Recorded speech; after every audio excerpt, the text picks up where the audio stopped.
It's thinking about it. All right, Okay. we're live. All right, All I'll go ahead right. and say prayer. Okay.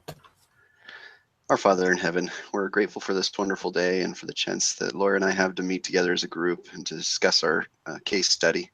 Pray that thy spirit might be with us as we do so, that we might be able to think of things that, or think of ways in which this case relates to business and how we can use it in our lives.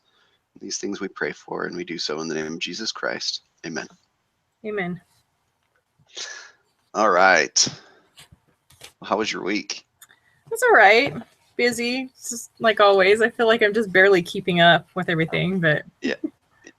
how about you? Yeah. I'm not. It's been kind of crazy. I'm surprised it hasn't been crazier because Yeah. I'm working full time and have 16 credits, but I don't know. I just feel like I've been really blessed this semester for whatever reason, but it just seems like Yeah. I'm able to get things done, and it's just kind of crazy. But That's good. yeah, but That's it good. has been very crazy. Yes. How did your marketing project turn out last week? I think it went well. Did you already get graded on yours? No. I don't. No. Yeah. I mean, I think it felt like we did good as a team. So we'll see, I guess, what the grades show. Yeah. I How know. did you guys do good? Same thing. Yeah. We had one guy in our group that dropped out, and Oh then no. another guy that just never even responded to any of our emails, who's apparently still in the class but didn't respond. So there were just four of us, and I think we had a great group. Same thing. It's just, I think it went okay. We'll find out, like you Cool. say. I guess we'll see on the grades, huh? Yeah. All right. Well, should we jump into this thing? Yeah. All right. So I'm supposed to read a synopsis. So it says 7 months after the Columbia accident, the Columbia Accident Investigation Board, the CAIB, presented their report on the causes of the accident. The board pinpointed the technical cause of the accident. It also identified organizational issues within NASA dating back decades. The CAIB also reported how manager might have behaved differently during the mission and stressed the organizational shortcomings at NASA that contributed to the catastrophe. Mm. So the first couple questions here. So what is the issue and why is it important? Well, the big issue is that there was a problem with the shuttle, and it resulted in destruction of the shuttle and its entire crew. Um, Obviously, there are lots of smaller issues that led up to that. Organizational issues, lack of recognizing that there was a problem, and letting things go, and um, just lots of little things, I think, that led up to it that probably could have been prevented. Extremely, yeah. It's kind of an extreme case where, I mean, it was a bunch of little things that, I mean, resulted in the worst thing that could possibly happen, right? The loss of life.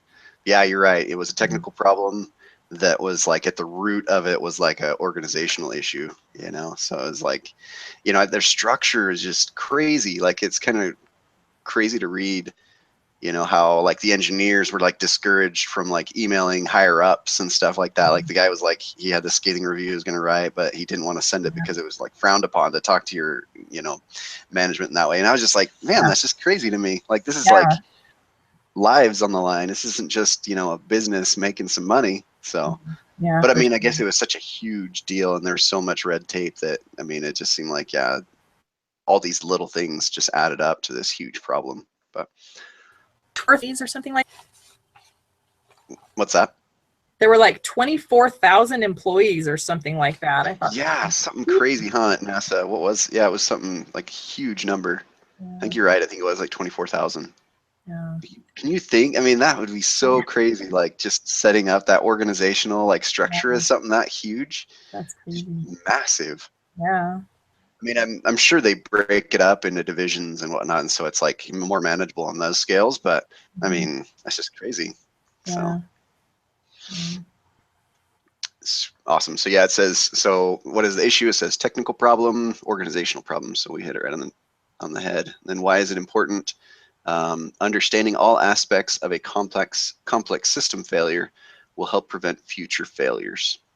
Mm, right. All right. The recovery window, the time period between a threat and a major accident or prevented accident in which the collective action is possible. So the question is, what was the recovery window in this case? Well, the immediate one would have been during, like, started at the launch, when it sustained the damage until, obviously everything fell apart. But I think it probably could go back even further than that, because they knew that there was a problem, they've known for years actually, and just Mm-hmm. never did quite fully deal with it. Mm-hmm. It's just so, yeah, it was funny to me that it was a problem, yeah, like you're saying, for years. Like it's something that they'd seen like on a constant basis. Like there was a little bit that happened on each flight, like loss of foam or whatever it was. And it's just, yeah, it's so crazy to me. And they just felt like because they were able to get away with it all those other times that it just became a non-issue. Like it's just so crazy to me. Like I think you're right. The recovery window, like it was too late once the foam had damaged the wing. Once they're up in space, I mean, what are they going to do, right? How are they going to repair that out there? Yeah. So I think the recovery window, like you're saying, dated back to as soon as they found out that this was an issue. Like it should have been like taken care of instead of just, oh, let's test it, the next flight and see how it does. Oh, it's okay this time. Let's just keep going, Yeah.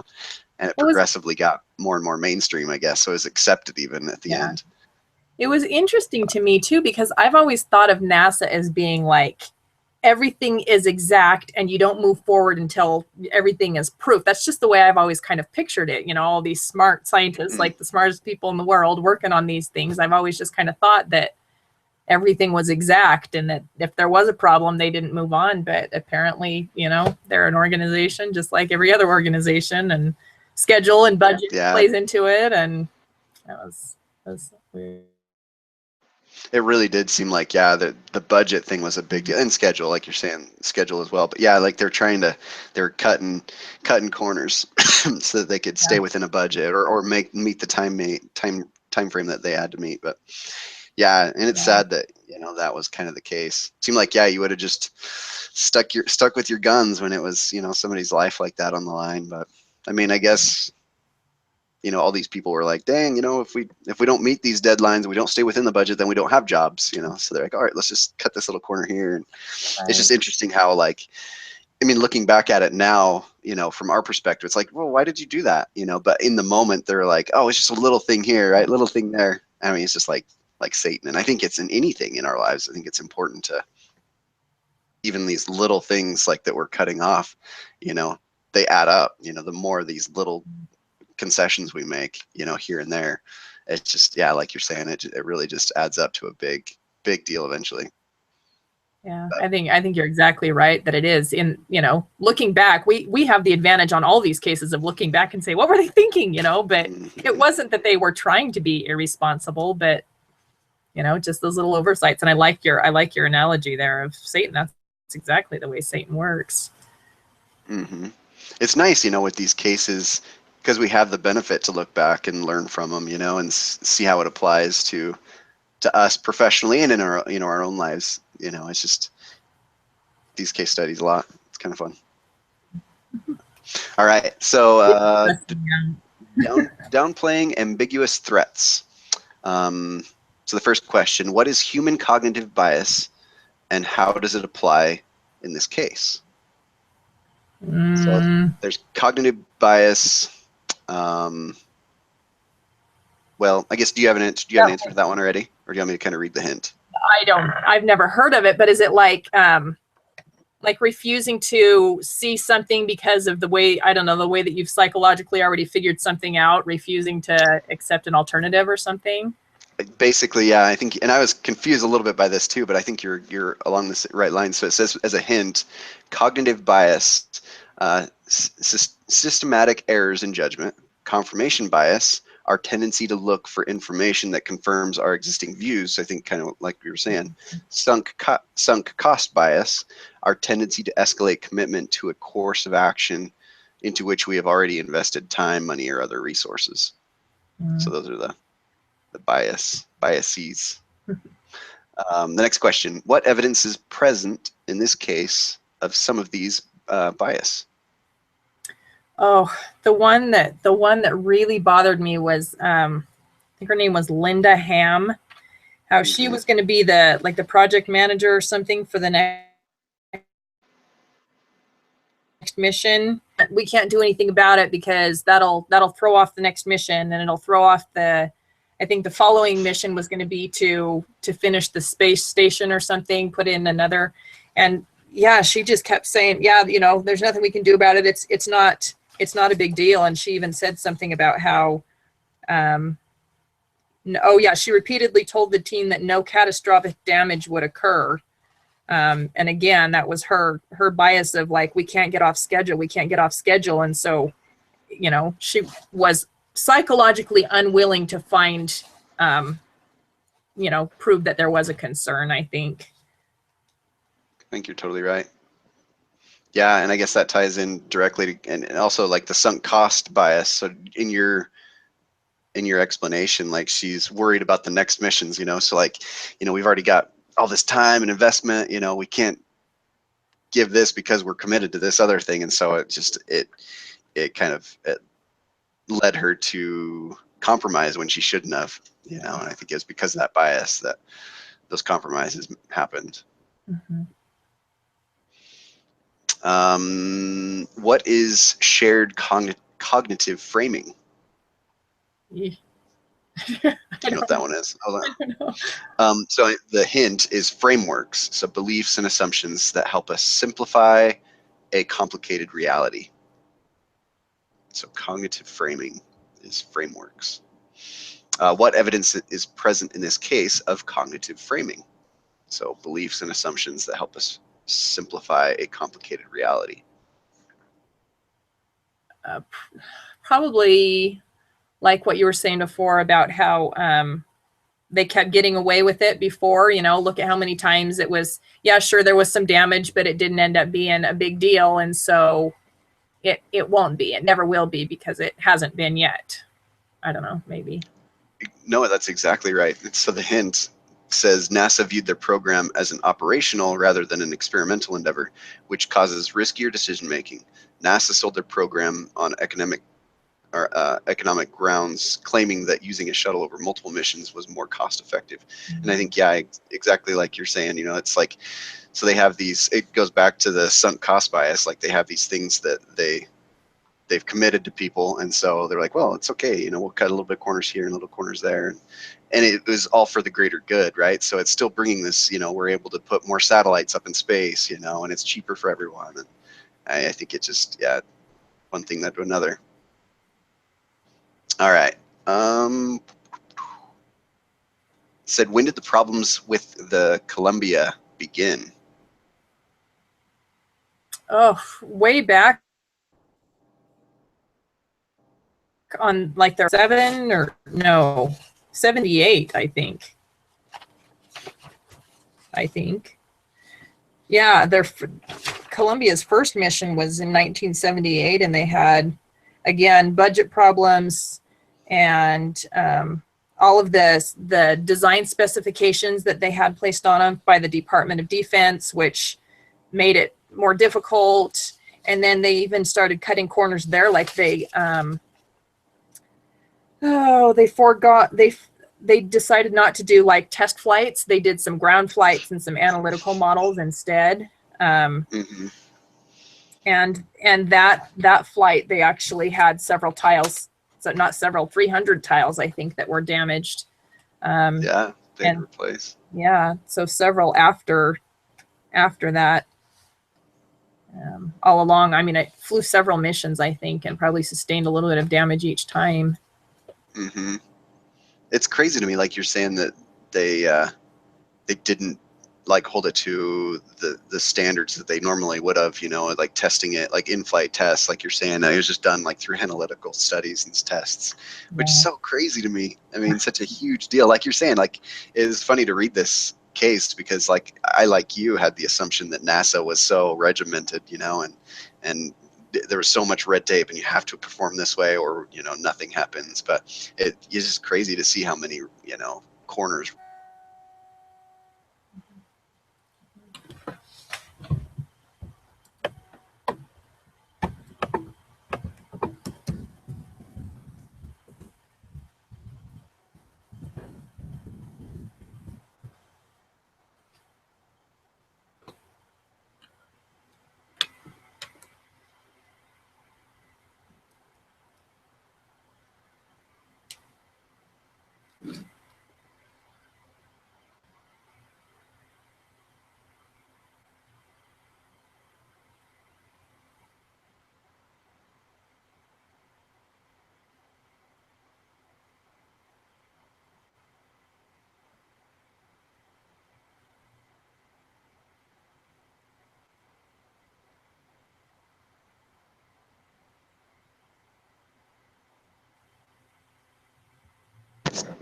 Oh, yeah, there we go. Oh, you can hear me now? Okay, good. Yeah.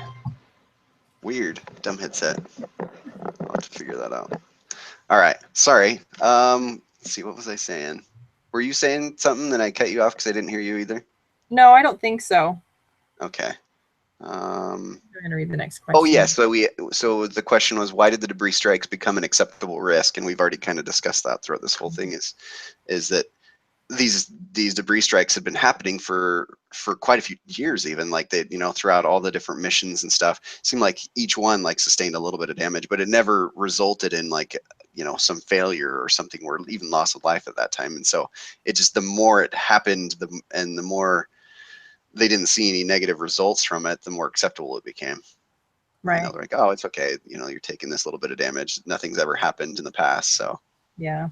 Well, one thing that I found interesting too was it wasn't the same issue with the foam strikes, but with the Challenger, there was problems with the O-rings, and that's what ended up being the problem with the Challenger. And that had right. been linked to unresolved problems with past missions also that they hadn't quite dealt with before Right. that went off. So yeah, so it's like a recurring thing with NASA, Yeah, they go from O-rings to foam, I mean, I guess, and like, you think how many parts were in this oh wow. ship? It was like Yeah. 2.4 million parts or something, it was saying in this spaceship. It's just crazy. You think of how many things could go wrong, on that type of a aircraft. That's just crazy. But Yeah. all right.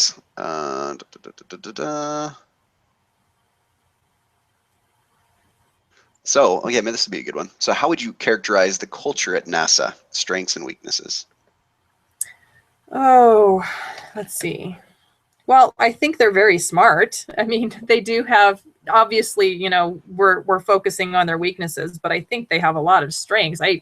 It's amazing to me the things that they are able to come up with and figure out, and it's incredible. And look at all the successes they have had. So it's there are obviously a lot of things they're doing well, doing right.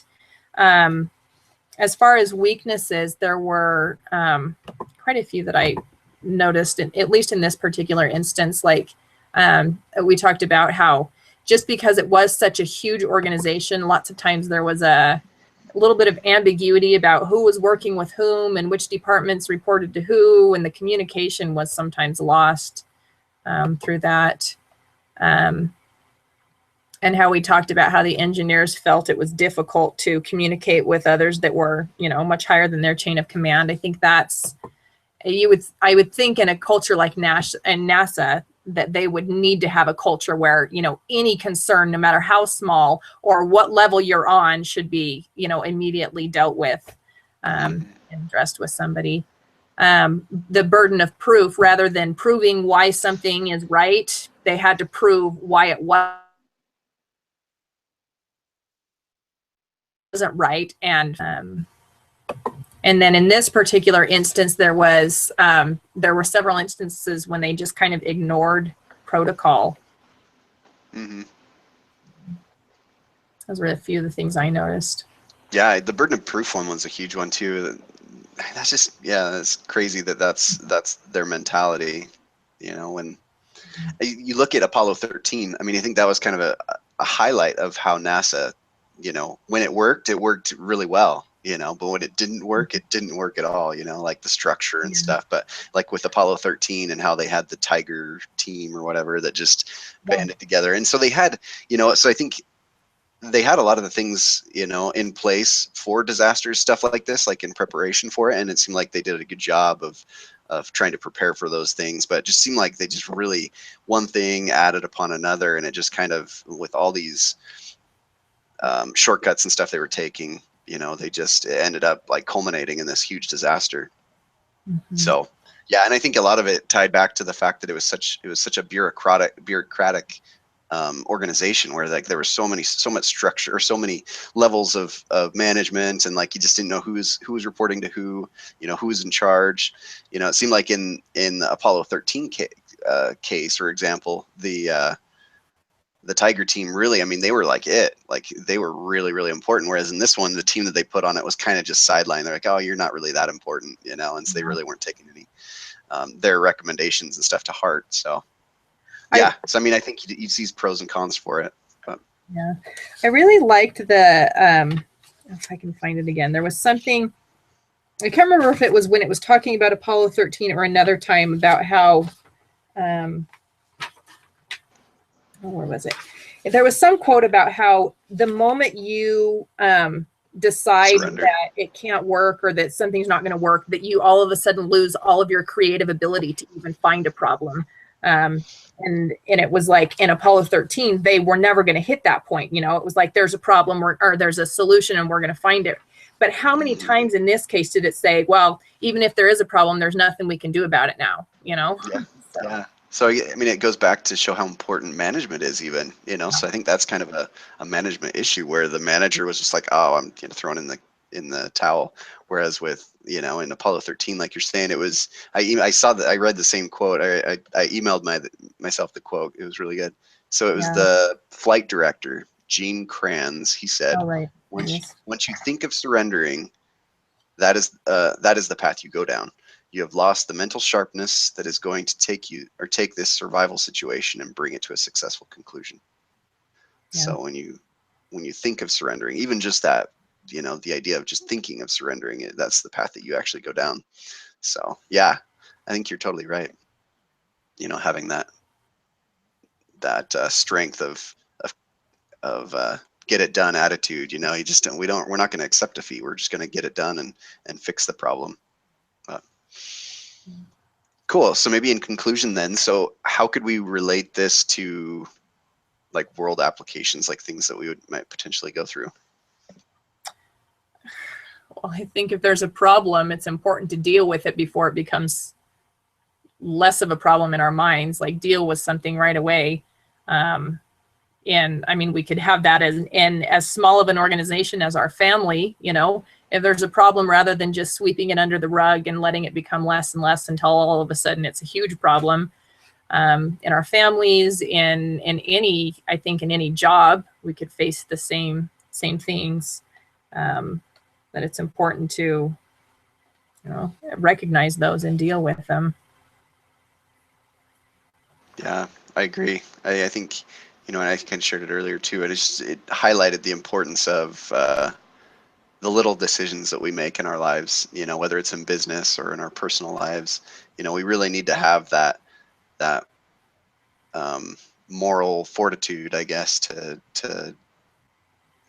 you know, don't do things, you know, just to cut corners or whatever. We need to have a clear vision and you know, certain things that we just won't do, that we won't compromise. So I think in this situation, a lot of things got compromised that really shouldn't have, you know, and I think I think another big issue that I think was a takeaway for me was how important management is, and how having a good manager or a good, you know, leader, I guess, team in charge, how vital that is. Cool. Well, any other thoughts before we end? I don't think so. I think we covered. Yeah, and we're gonna have to rub this in Denise's face. We got it done in 30 minutes. Yeah, no kidding. No, it's all good. Oh, we miss her, so it'll be fun to have her back next week. Yeah. So what is it that she called it? Like, I know the teacher gives you, like, it's a grace thing. A tender mercy. A tender mercy. There you go. I had forgotten. Does that work for any assignment? I can't remember. Is that like any assignment or test? I went back to look at it. I had forgotten about it until she mentioned it. It can it can work for one of these. I don't know. I think it said it was one of these, or you could use it as one of your self-assessment things. You just couldn't use it for like the peer evaluation or something else anyways. But I don't know how that works with like participating in the discussion and doing the write-up and answering on the peer evaluation or your self-assessment if you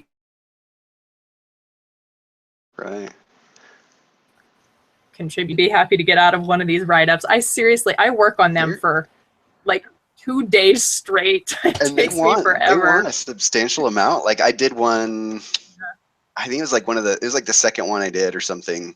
He graded it pretty like severely. He was like, man, you didn't do this near long enough. And it was like, I mean, it was still like a 2-page paper, but he was still like, man, this needs to be like a page by itself. This, you know, so I was like, holy cow. So it's a time commitment. So, Yeah, it but really I is. wonder It if takes- like, if we don't use that tender mercy by the end of the semester, if he'll like go and grab our lowest grade and waive it. Oh, Maybe. that's an idea. Maybe. I don't I know. It's wonder worth if that'll- looking into. Yeah, that'd be interesting. But awesome. Yeah. So I guess, is Denise going to do the leader next week then? I think Is that so. what I we're think thinking, or she'll do I that? think she said she can do that. Yeah. Okay. Yeah. Cool. Well, All thanks right. for meeting. Thanks, John. Have a good We'll see you day. next Tuesday. All right. See you. Bye. See ya.